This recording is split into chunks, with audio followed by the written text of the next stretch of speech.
If you've got a spouse, get them on board. Like, be your partner in this because you can't do it alone.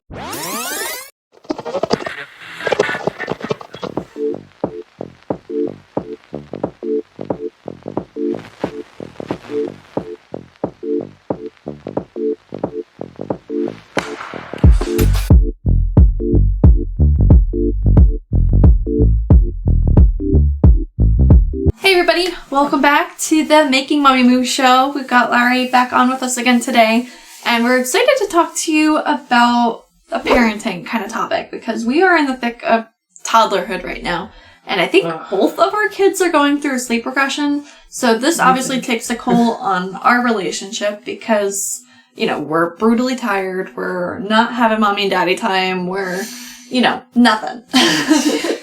Like, we're cranky as all heck.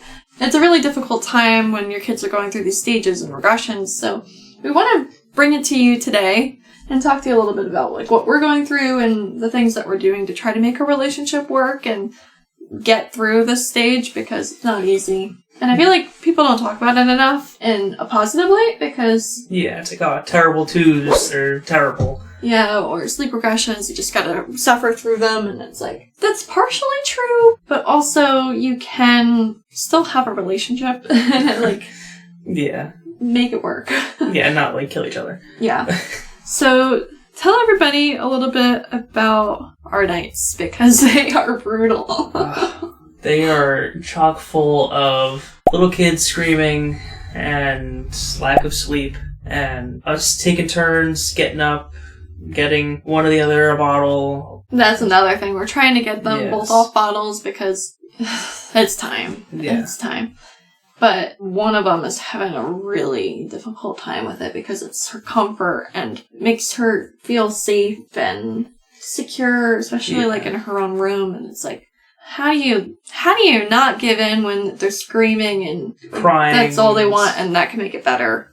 So that's one thing. Trying to be united, like, as a front, because if one of us is trying to get them off it and the other isn't, then it's not going to work because they're going to get confused. Yeah. But on another sense, like, we also need to sleep. Yeah, it's like, at what point do your wits end and you're just, alright, take the bottle and go to sleep because it's midnight and you've been crying for 45 minutes. Yeah. Or just, we've been going back and forth for hours. You know, sleep for 20 minutes, wake up, want a bottle, and give her a sippy cup, and she freaks out, and it's difficult. Yeah. To say the least.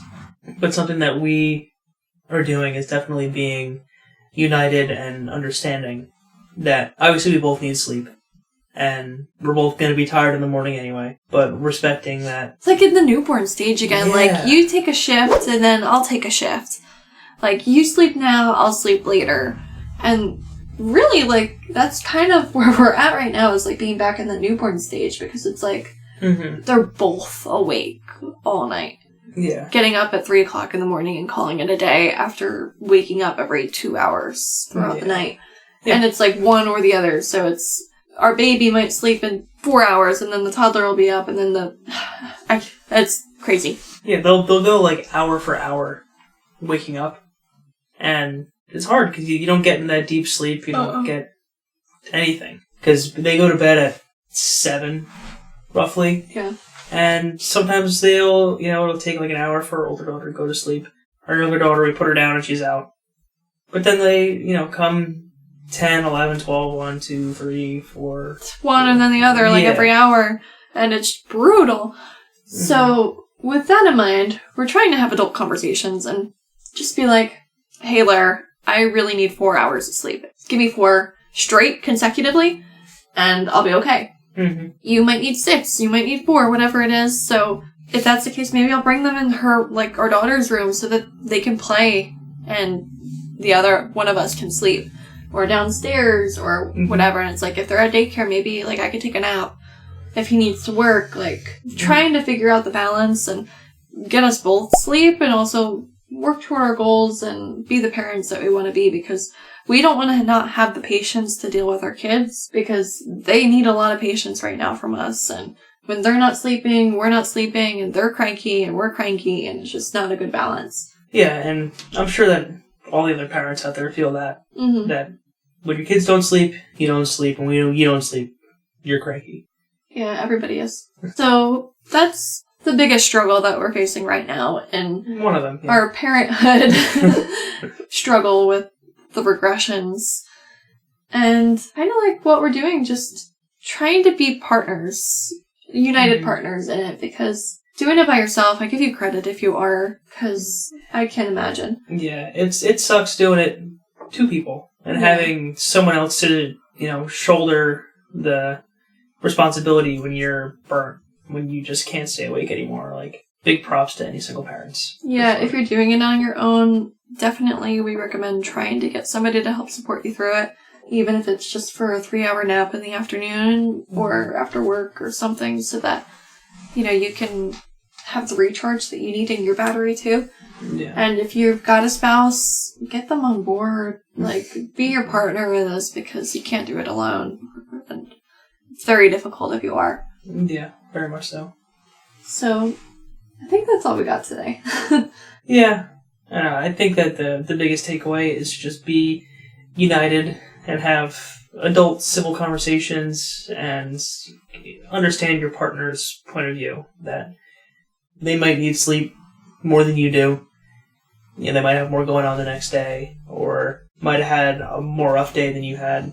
And it's just, being able to sacrifice a little bit of sleep for the sake of your partner and also for your kids. Mm-hmm. Because at the end of the day, when you have a 2-year-old and a 1-year-old, like, they don't know how to express their feelings aside from crying.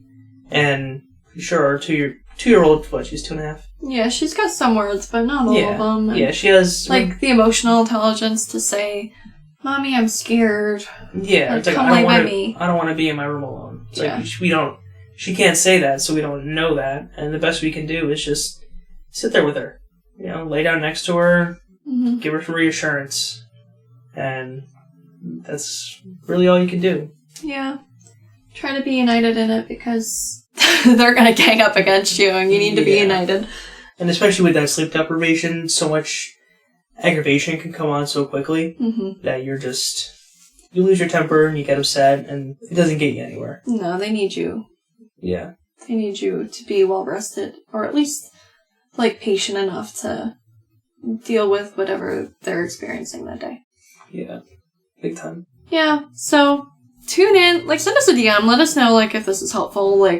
If you guys are just happy to know that you're not in it alone, because... Yeah, and that your terrible 2 toddler isn't the worst one in the world. Or if you've got advice for us, please tell us, because we don't know what we're doing, and we're just trying to figure it out along the way. Yeah. We know that we are in the thick of sleep deprivation right now, and...